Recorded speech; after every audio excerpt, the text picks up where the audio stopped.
So it's good. I'm in a good fucking spot. And something else happened in my house this week. What's This that? has been going down.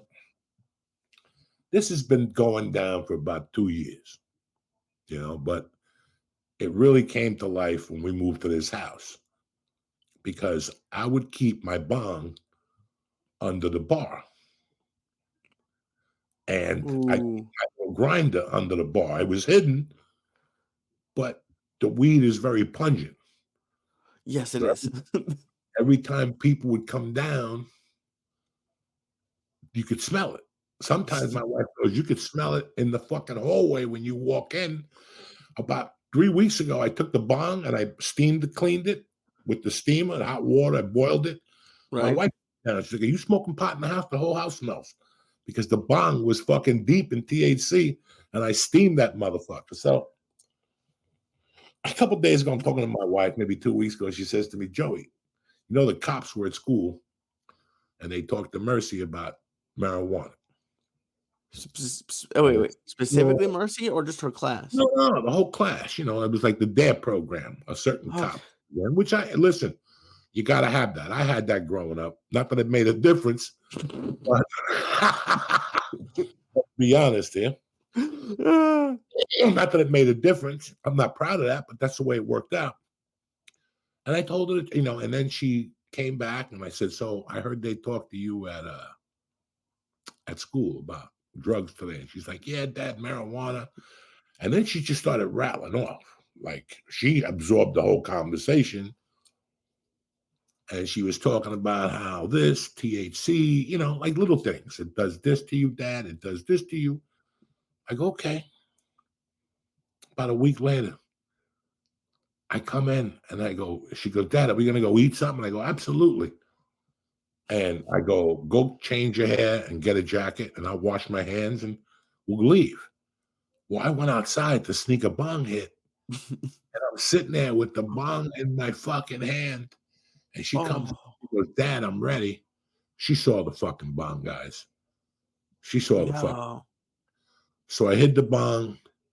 I went in, I washed my hands, and I made believe it didn't happen. We had a great time anyway. I didn't bring it up, but the whole night I felt weird. And I felt like, I got to come clean with her at some point. I got to come clean with her about 20 things. I just had to wait for her to understand, you know. She's still too young for a lot of things. So she saw the bong and we pussyfooted around. And then one night she comes into the office when I moved it. And my grinder was on the table and the lid had fallen off it. And she looked at it and Ooh. looked. So now I got to say something to her. So I didn't say nothing to my wife. I waited a couple days and she came downstairs to do something. And I called her over and I go, "Pull up a chair. I got to tell you a fucking story." Ooh, who shot that? Who shot that cannon? And, and I go, "Listen, when I was 13, I was raised this particular way. I knew what drugs were and I knew the evils of them. But one day, Mercy, I just couldn't take it. And I didn't like alcohol. And my friends were smoking pot. And it made me feel terrible. I took that fucking joint. I took a hit off it.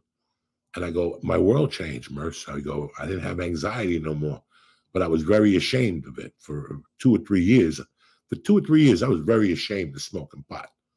I did it with certain people. I put cologne on. I gargled with fucking Listerine, a little bottle, Banaka. I did the whole thing. And then my mother died. I didn't give a fuck anymore. Everybody smokes pot. It wasn't a big fucking deal.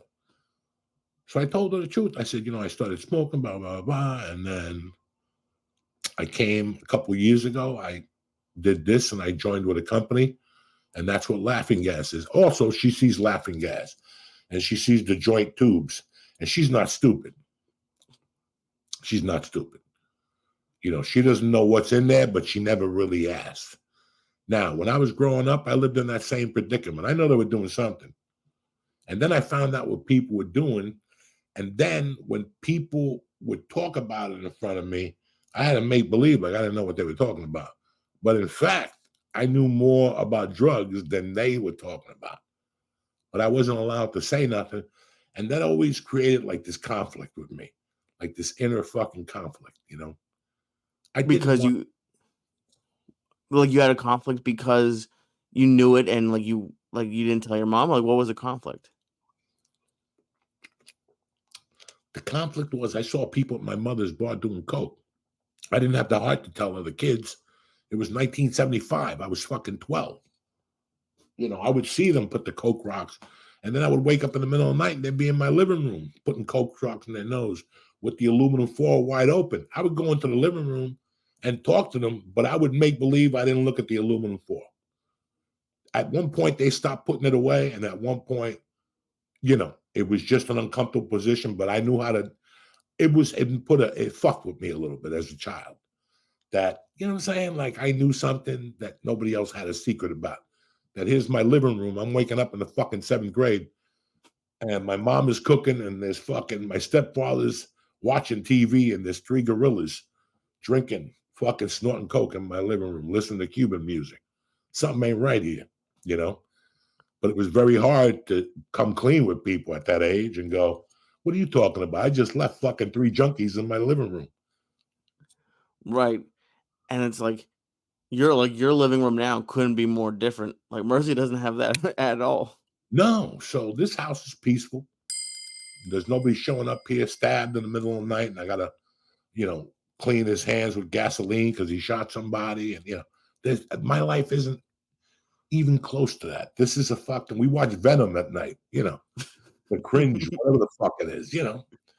I don't want that in my house, especially for her. So I fucking told her. I told her what laughing gas was. I explained to her that I made a living, that it was medical marijuana, and it helped people, that we donate to a couple fucking PTSD places, you know. And I just didn't want her to live with that. I told her, don't say nothing to your mom. And I asked her mom today if she said something to her. She goes, no, she hasn't mentioned it to me. So we're straight. I feel a lot fucking better now.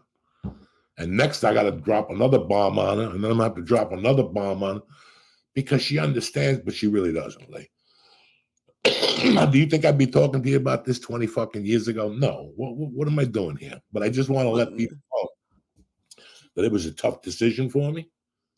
It was really fucking tough. I pulled it off, and I feel better for doing it. I'm not lying to her.